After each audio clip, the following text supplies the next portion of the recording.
ओम अज्ञानतिमिरान्धस्य ज्ञानाञ्जनशलाकयः चक्षुरुन्मीलितं येन तस्मै श्रीगुरुवे नमः। हरे कृष्णा। आज गीता श्रृंखला के सत्र क्रमांक 273 में आप सभी भक्तों का हार्दिक स्वागत है। आज हम श्रीमद् भगवद गीता के 8वें अध्याय के जो कि है भगवत प्राप्ति श्लोक क्रमांक 5 का अध्ययन करेंगे। आइए, श्लोक इस प्रकार है। अंतकाले च मामेव स्मन्मुक्त्वा कलेवरं यः प्याति समद्भावं याति न अस्ति अत्र संशयः। अर्थात भगवान श्री कृष्ण कहते हैं कि जीवन के अंत में जो केवल मेरा स्मरण करते हुए शरीर का त्याग करता है वह तुरंत मेरे स्वभाव को प्राप्त करता है, इसमें रंस मात्र भी संदेह नहीं है। भक्तों, अर्जुन ने जो प्रारंभिक 2 श्लोकों में 8 प्रश्न पूछे थे, उनके 7 प्रश्नों के उत्तर भगवान श्री कृष्ण श्लोक क्रमांक 3 और 4 में दे चुके हैं। 8वां अंतिम प्रश्न है कि अर्जुन ने पूछा था कि मृत्यु के समय भक्ति में लगे रहने वाले आपको कैसे जान पाते हैं।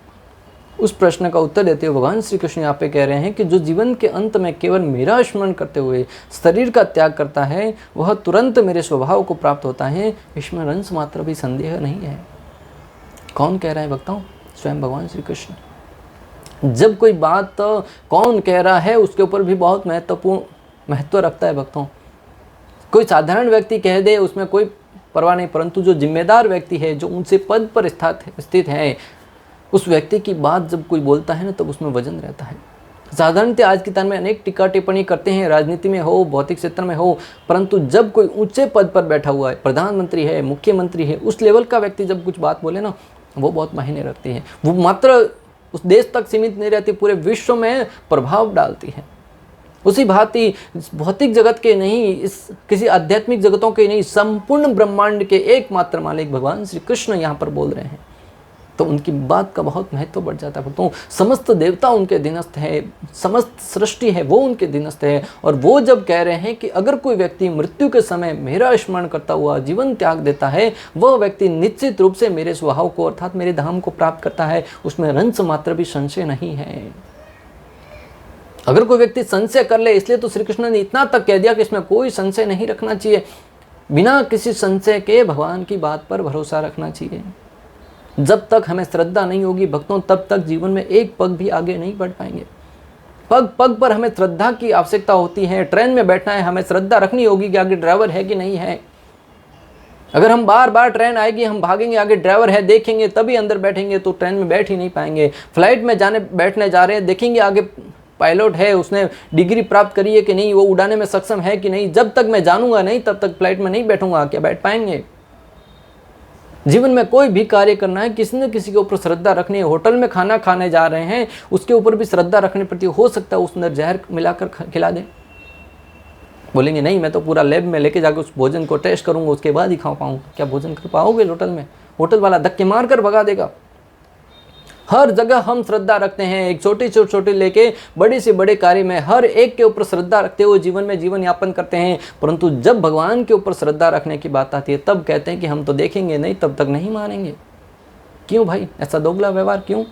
जब इस भौतिक जगत का कोई साधारण व्यक्ति कहता है उसके ऊपर तुरंत विश्वास कर लेते हो, और दूसरी तरफ संपूर्ण सृष्टि के ब्रह्मांड के मालिक भगवान श्री कृष्ण हमें कह रहे हैं कि मेरी बात पर विश्वास करो कि जब कोई मृत्यु के समय मेरा स्मरण करेगा वह निश्चित रूप से मुझे प्राप्त करेगा, तब हमें श्रद्धा नहीं होती। इसमें हमारा ही घाटा है भक्तों, भगवान का कोई घाटा नहीं। भगवान तो हमारे ऊपर कृपा करके, हमारे ऊपर करुणा करके, दया करके हमें ये ज्ञान दे रहे हैं। अगर हम इसे स्वीकार करते हैं कि नहीं करते हैं हमारे ऊपर निर्भर करता है।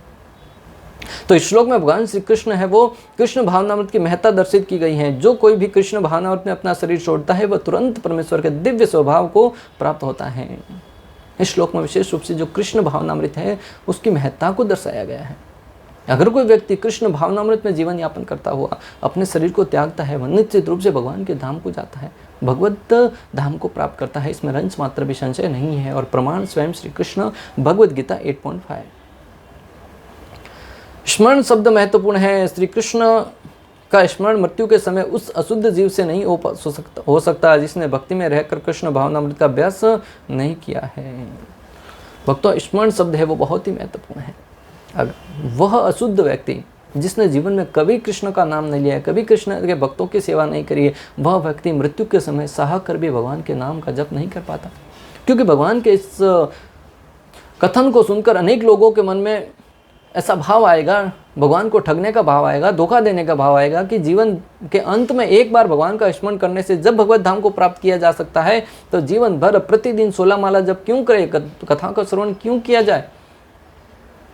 आचार्यगण सचेत करते हुए कहते हैं कि अगर आप मृत्यु के समय भगवान का स्मरण करना चाहते हैं तो उसके लिए आपको जीवन भर उसका अभ्यास करना पड़ेगा। जिस प्रकार एक विद्यार्थी पूरे साल में एक बार परीक्षा होती है, उसमें बैठने के लिए उसे पूरे 12 महीना अध्ययन करना पड़ता है, पढ़ाई करना पड़ता है, और वह व्यक्ति जो उस परीक्षा में लिखता है उसके आधार पर ही उसका परिणाम आता है। उसी भांति जीवन भर अपने कैसी तैयारी करी है, उस जीवन का परीक्षा कब होती है? मृत्यु के समय। मृत्यु के समय आपकी चेतना कैसी बनी हुई है। एक दृष्टांत आता है भक्तों, एक धनवान व्यक्ति था, बहुत सारा धन कमाया था, जीवन भर धन कमाता रहा, मृत्यु के अंतिम समय तक धन कमाता रहा, परंतु एक फूटी कौड़ी कभी धर्म के कार्य में नहीं लगाया, कभी भगवान का नाम जप करने में एक क्षण का भी समय नहीं लगाया। जब भी कोई साधु जाता था, बोले भगवान का नाम जप करो, कहता था कि मेरे पास तो समय ही कहाँ है। मृत्यु हो गई उसके, और मृत्यु के समय उसने अपने पुत्र आसपास में बैठे थे उनसे इतना कह दिया, गा जा। क्या कहा? गा जा, और अचेत हो गया। किसी ने कहा कि तुम्हारे पिताजी कुछ खजाने के बारे में बोलना चाह रहे होंगे, तो क्या पता, इतना सारा धन कमाया, कहीं ना कहीं छुपाया होगा, उसके बारे में बता रहे होंगे। पुत्र ने कहा, बात तो सही है, बोले क्या किया जाए? बोले कि जब व्यक्ति की मृत्यु होती है, कुछ समय के लिए उसके अंदर प्राण रहते हैं, जो अंतिम अवस्था में बोलना चाह रहा था वो बोल देगा। तो बोले उसके लिए क्या किया? बोले कुछ खर्चा होगा, कई लाख का खर्चा होगा, अब मशीन है वो बड़ी महंगी आती है, उसको ला के टेस्ट करना पड़ेगा, अंतिम इच्छा है वो बोलना चाह रहे, बोल देंगे। पुत्रों ने लालच में आकर खजाने की साह में ऐसा किया, कई लाख का खर्चा करके मशीनें लगाई गई। अंत में पिताजी कुछ सचेत हुए, बोले पिताजी तुम क्या बोलना चाह रहे थे? पिताजी ने कहा, बेटा गा जा, गाय झाड़ू खा रही थी, मैं कह रहा था कि गाय झाड़ू खा रही है, उसको भगाओ। बेटे सर पे हाथ रख के रोने लगे, बोले खाने देते खा रही है, अंत में भगवान का नाम ले लेते हैं। मैं आपको जो बताना चाह रहा हूँ, जीवन भर अगर आप भगवान का नाम नहीं लेंगे तो मृत्यु के समय भी आप भगवान का नाम लेने में सक्षम नहीं हो पाएंगे। ये भगवान श्री कृष्ण है, वो सबसे सलियों में सबसे बड़े सली हैं। भगवान कहते हैं अगर कोई मेरे साथ धोखा करने का प्रयास करेगा वह सफल नहीं हो पाएगा। भगवान ने बड़े बड़े राक्षस अनेक प्रकार के माया के द्वारा भगवान को हानि पहुंचाने का प्रयास किया, परंतु भगवान ने उनको उन्हीं की शैली में, उन्हीं की भाषा में जवाब दिया, उनको उन्हीं की तरह मृत्यु के घाट उतारा। इसलिए जो व्यक्ति भगवान को धोखा देने के इरादे से ऐसा सोचेगा कि मैं मृत्यु के समय भगवान का नाम लूँगा, वह व्यक्ति सफल नहीं हो पाएगा। यहाँ पर यह प्रश्न उठ सकता है कि अंत समय श्री कृष्ण का स्मरण करने से उनका धाम प्राप्त होता है, तो फिर जीवन भर भक्ति क्यों करें? इस संदर्भ में आदि शंकराचार्य कहते हैं कि अंगम गलितम पलितम मुंडम दस्न भीनम जातम टुंडम वृद्धो याति गृध्वा दंडम तदपि न मुच्यते आशा भिन्नम। व्यक्ति जीवन भर क्या कार्य करता है उसके ऊपर उसकी चेतना का बहुत प्रभाव पड़ता है। शंकराचार्य कहते हैं कि वृद्धावस्था में अंग ढीले निष्क्रिय हो जाते हैं, शरीर के बाल पक जाते हैं, सुख दंत विहीन हो जाते हैं, मुख दंत विहीन हो जाता है। इस अवस्था में को प्राप्त बूढ़ा व्यक्ति लाठी लेके चलता है। इतने सब के बावजूद जीवन की आशा पिंड नहीं छूटती। बोले कि अगर जीवन भर धन कमाने में लगे हो, परिवार के साथ भोग करने में लगे हो, और आप चाहते हैं कि मृत्यु के समय भगवान का नाम ले पाऊँगा, असंभव, असंभव। क्योंकि जीवन भर जो जो कार्य किए हैं मृत्यु के समय वही स्मरण रहेगा। मृत्यु के शैया पर लेटे हुए व्यक्ति के अंदर कैसी कैसी लालसाएं बनी रहती है। भक्तों एक दृष्टांत आता है, एक बार एक व्यक्ति मृत्यु की शैया पर लेटा हुआ था, अपने पुत्र को सामने देखकर कहा, बेटा तुम यहाँ हो। बेटा ने कहा, पापा को अच्छा लगेगा, हाँ मैं यहाँ यहीं हूँ। बोले भाई किधर है? बोले भाई भी इधर है। बोले बड़ा भाई किधर है? बड़ा भाई भी यही है। बोले तुम्हारी माँ किधर है? बोले इधर ही है। तुम्हारी बहन किधर है? बोले वो भी इधर ही है। पुत्र तो इसी इच्छा से बोल रहा था कि पापा को अच्छा लगेगा कि मृत्यु की अंतिम अवस्था में सारा का सारा परिवार उनके साथ खड़ा है, परंतु पिता ने चिल्लाते हुए उसको चिल्लाते हुए कहा, अरे नालायकों, सारे के सारे यहाँ पे हो, फिर दुकान पे कौन है? ये अवस्था है, हमें हंसने की बात नहीं है भक्तों, हमें सचेत कर रहे हैं कि हमारी भी अवस्था वही होने वाली है। अगर समय रहते हम संभले नहीं, समय रहते भगवान का नाम स्मरण नहीं करने में लगाया, तो जीवन के अंत समय हमारी भी वही स्थिति होगी। हमारा ध्यान धंधे में होगा, हमारा ध्यान परिवार में होगा, हमारा ध्यान इस संसार में होगा, हमारा ध्यान है वो समाज में रहेगा। और जीवन के अंत में अंत मति सो गति, जैसी हमारी मति होगी वैसी हमारी गति होगी। अंतिम समय में अगर आपका ध्यान किसी कहाँ पे है, वह आपके अगले जीवन को निर्भर करेगा, आप कैसा जीवन प्राप्त कर रहे हैं। अभी आपके ऊपर निर्भर है कि आप अभी से आध्यात्मिक जीवन प्रारंभ करें, अपनी बुद्धिमत्ता का परिचय देना चाहते हैं, या फिर उस व्यक्ति की बात ही अगले बुढ़ापे में भगवान का नाम जप करेंगे। शंकराचार्य आगे कहते हैं, बालस्तावत् क्रीडासक्ता, तरुणास्तावत् तरुणीसक्ता, वृद्धास्तावत् चिंतासक्ता, कोऽपि प्राप्ने सिद्धासक्ता। बचपन में खेल कूद में रुचि, युवावस्था में युवा स्त्री के प्रति आकर्षण होता है, वृद्धावस्था में चिंताओं से घिरे रहते हैं, पर प्रभु से कोई प्रेम नहीं करता। भक्तों, जीवन है वो कैसे निकल जाता है उसके विषय में शंकराचार्य ने एक पहेली के माध्यम से हमें समझाया है कि बालस्तावत् क्रीडासक्ता, बालपन में व्यक्ति है वो खेल कूद में ही जीवन यापन कर लेता है। प्रारंभिक 15-20 वर्ष कब गुजर जाते खेल कूद में मालूम ही नहीं पड़ जाता। हम देखते हैं हमारा पुत्र का जन्म हुआ है, 1 वर्ष 2 वर्ष 5 वर्ष, अभी तो जन्मदिन मनाया था, अगला जन्मदिन आ गया, ऐसे गुजरते गुजरते कब बचपना निकल जाता है मालूम ही नहीं पड़ता है। बालस्तावत् क्रीडासक्ता, तरुणास्तावत् तरुणीसक्ता। और जो यौवन अवस्था है वो एक यौवन स्त्री के पीछे पीछे घूमने में, उसके साथ संग करने में कब यौवन है वो बीत जाता है, 20 से 40-50 साल की उम्र है मालूम ही नहीं पड़ता। वृद्धास्तावत् चिंतासक्ता, और जो बालस्तावत् क्रीडासक्ता, तरुणास्तावत् तरुणीसक्ता, वृद्धास्तावत् चिंतासक्ता की बुढ़ापा है वो चिंताओं से ग्रसित रहता है। जिस व्यक्ति ने बचपना है वो खेलकूद में गवा दिया और युवा अवस्था है वो तरुणी के पीछे घूमने में गवा दिया, वह व्यक्ति जीवन के वृद्धावस्था में अनेक प्रकार की चिंताओं से ग्रसित रहता है।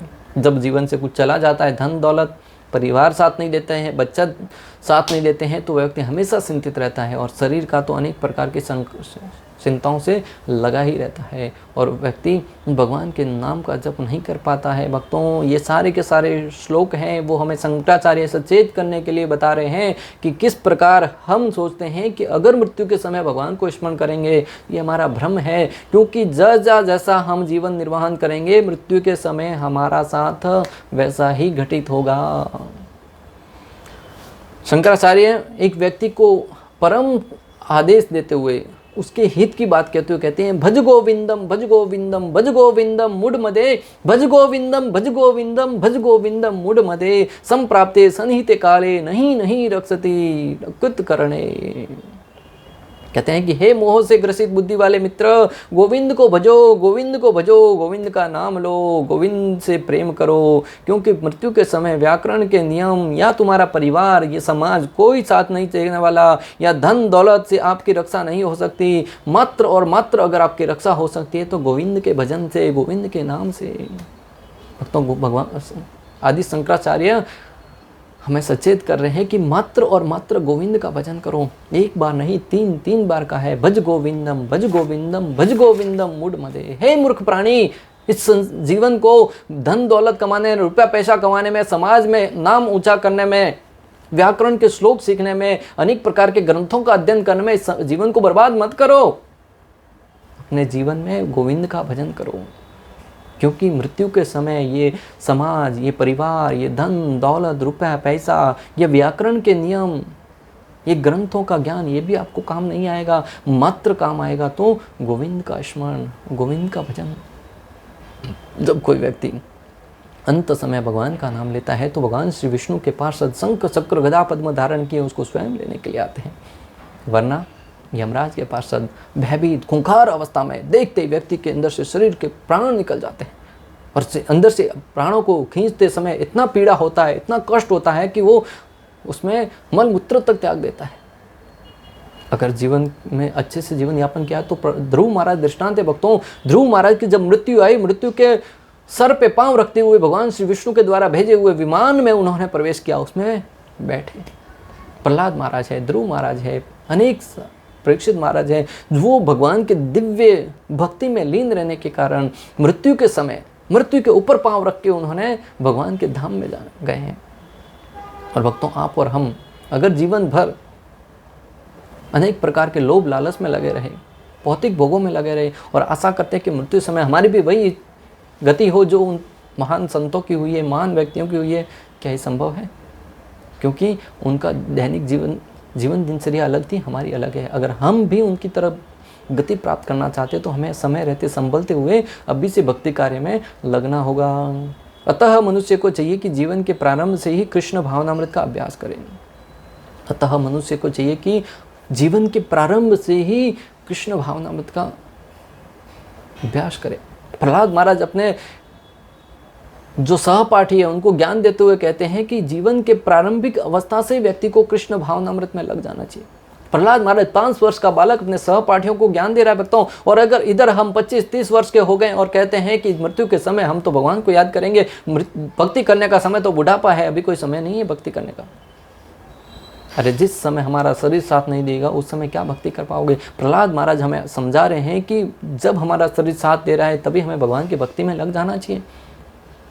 अगर कोई पूछे कि आप भगवान को फूल कैसा अर्पण करेंगे, स्वाभाविक है हम कहेंगे खिला हुआ है, सुंदर है, उसका मुरझाया हुआ नहीं है तभी अर्पण करेंगे। उसी भांति हमारा जीवन जब खेल रहा है, शरीर साथ दे रहा है, शक्ति बनी हुई है, तभी उसको भक्ति में लगाइए। जब फूल मुरझा जाएगा, शरीर का सौंदर्यकरण मिट जाएगा, दांत टूट जाएंगे, चलने में शक्ति नहीं होगी, उस समय क्या हम भगवान का नाम लेंगे? उस समय क्या हम अपने आप को भगवान के चरणों में सेवा में लगा पाएंगे?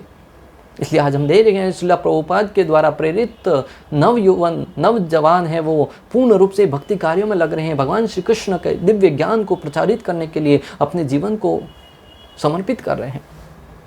हम पाश्चात्य जगत के विशेष रूप से अनेक लोग हैं जो अपने नन्हे नन्हे बच्चों को भक्ति कार्यों में लगा रहे हैं।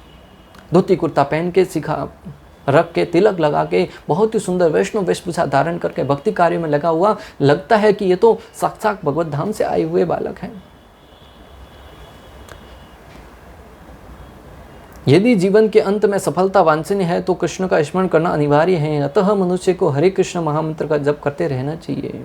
अगर आप चाहते हैं कि मृत्यु के समय आपको सफलता मिले तो आपको चाहिए कि आप बचपन से ही भगवान श्री कृष्ण के नाम का जप करने में अपने आप को लगाएं।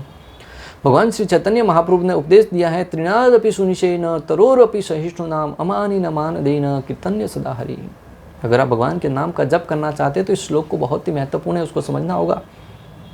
एक स्वयं को मार्ग में पड़े हुए तृण से भी अधिक निस मानकर, वृक्ष से भी सहनशील मानकर, त्रिनादपि सुनिशेन तरोरपि सहिष्णुनाम अमानि न मानदेन, जो सहनशील होकर मिथ्या मान की भावना से सर्वथा शून्य रहकर दूसरों को सदा मान देने वाला होना चाहिए। ऐसी मन स्थिति में ही व्यक्ति हरिनाम का सतत कीर्तन कर सकता है। जब तक व्यक्ति अपने आप को एक साधारण सेवक नहीं मानेगा, अगर स्वयं को अधिपति मानेगा, स्वयं को भोक्ता मानेगा, तब वो भगवत नाम में रमण नहीं कर पाएगा।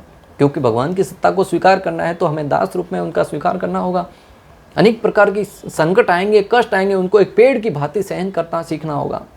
जब बारिश होती है, गर्मी होती है, सर्दी होती है, किसी भी अवस्था में जो पेड़ है वो एक ही अवस्था में रुक कर उन सबको सहन करता है बिना किसी शिकायत के। थोड़ा सा बारिश होने लगता है, हम 10 लोगों को फ़ोन करते बोलते हैं अरे आज तो यहाँ पे बारिश हो रही है, तो बारिश के समय में बारिश नहीं होगी तो क्या होगी? गर्मी के समय थोड़ी सी गर्मी ज़्यादा पड़ने लगती है, लोगों को चर्चा का विषय बन जाता है। अभी तो अरे गर्मी पड़ रही है, आज तो बहुत गर्मी का समय गर्मी नहीं पड़ेगी तो क्या होगा भाई? ठंडी के समय ठंडी पड़ती है, वही चर्चा लगी रहती है। परंतु कोई ये नहीं कहता कि मृत्यु आ रही है, मृत्यु के लिए तैयारी करा कि नहीं करा। जीवन का अंतिम सत्य है मृत्यु। जिस प्रकार पेड़ उन सारी की सारी स्थितियों को सहन करता है, हमें भी उनका सहन करते हुए जीवन में दुख आएंगे, कष्ट आएंगे, संकट आएंगे, उनको सहन करते हुए जो व्यक्ति निरंतर भगवान के सततम कीर्तयन्तो माम यतन्त च दृढ़व्रता, जो सतत रूप से भगवान की कीर्तन करने में लगा हुआ है, भगवान के नाम का जप करने में लगा हुआ है, वही व्यक्ति वांछनीय सफलता प्राप्त कर पाएगा। और उसके लिए हमें चाहिए कि ये श्लोक जो महाप्रभु ने कहा है कि त्रिनादपि सुनिशेन, एक तिनके से भी अपने आप को निस मानते हुए, एक साधारण मानते हुए सारे के सारे लोगों को सेवा भाव के रूप में स्वीकार करें और पेड़ से भी ज़्यादा सहनशील, मान सम्मान की आशा रखे बगैर दूसरों को मात्र सम्मान देते रहिए।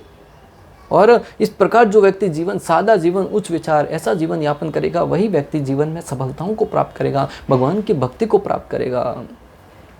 हरि नाम का जप करने वाले व्यक्ति को अनेक व्यवधानों का सामना करना पड़ सकता है, तो भी वह यह महामंत्र का जप करते रहना चाहिए, जिससे जीवन के अंत समय श्री कृष्ण भावनामृत का पूरा पूरा लाभ हो सके।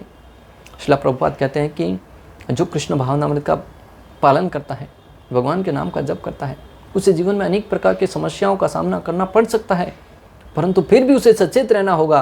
मन में एक बात ध्यान रखनी होगी, दृढ़ निश्चय होना चाहिए कि जीवन में संकट आएंगे, कष्ट आएंगे, परंतु मैं भगवान के नाम का जप करना नहीं छोड़ूंगा, भगवान की भक्ति करना नहीं छोड़ूंगा। प्रहलाद महाराज के जीवन में कितने संकट आए, ध्रुव महाराज के जीवन में कितने संकट आए, फिर भी उन्होंने भक्ति कार्य नहीं छोड़ा भक्तों। तभी तो भगवान श्री विष्णु स्वयं उनके लिए प्रकट हुए। प्रहलाद महाराज के सामने भगवान श्री विष्णु स्वयं प्रकट आए, ध्रुव महाराज के सामने भी भगवान श्री कृष्ण स्वयं प्रकट हुए। पांडवों के सामने कितने जीवन में संकट आए, फिर भी वो भगवान के ऊपर आस्था रखे और दृढ़ निश्चय के साथ भक्ति में लगे रहे, तभी भगवान श्री कृष्ण पग पग पर उनका साथ दिया। इस प्रकार जीवन में जब भी आपके जीवन में कष्ट आए, संकट आए, फिर भी उन चुनौतियों को स्वीकार करते हुए भगवान की भक्ति में निरंतर लगे रहिए। यही आपके जीवन का सफलता का मूल मंत्र है भक्तों। और जीवन की सफलता किस पर आधारित है? आपका ध्यान भगवान की सेवा में लगा के नहीं, आपका मन श्री कृष्ण की सेवा में लगा के नहीं। अरे धन कितना कमाया ये महत्वपूर्ण नहीं है, जो धनवान है वह भी मरेगा, धनवान नहीं है वह भी मरेगा। हाँ, जीवन यापन करने के लिए धन की आवश्यकता है, मेहनत करो, धन कमाओ, परिवार का भरण पोषण करो, अधिक धन है तो उसको धार्मिक कार्य में लगाओ, परंतु जीवन का वास्तविक उद्देश्य हमें ज्ञात होना चाहिए और वह है भगवत सेवा, भगवत कार्य। जो व्यक्ति तन मन धन से पूर्ण रूप से श्री कृष्ण की सेवा में समर्पित रहता है, वही व्यक्ति जीवन की आध्यात्मिक चेतना को प्राप्त कर पाता है।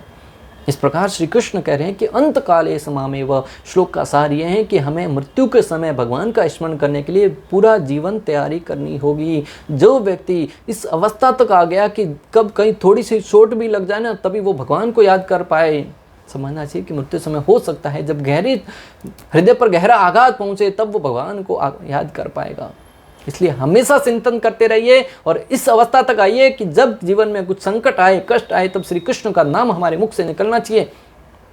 और जो इस अवस्थाओं को प्राप्त कर लेगा वह निश्चित रूप से भगवान श्री कृष्ण को स्मरण कर पाएगा मृत्यु के समय। और भगवान का यहाँ पे दिव्य संदेश है, इसमें रंस मात्रा पर संशय नहीं है कि अगर मृत्यु के समय भगवान को याद किया तो आपको दुनिया की कोई ताकत नहीं है जो भगवान के धाम में जाने से रोक सके।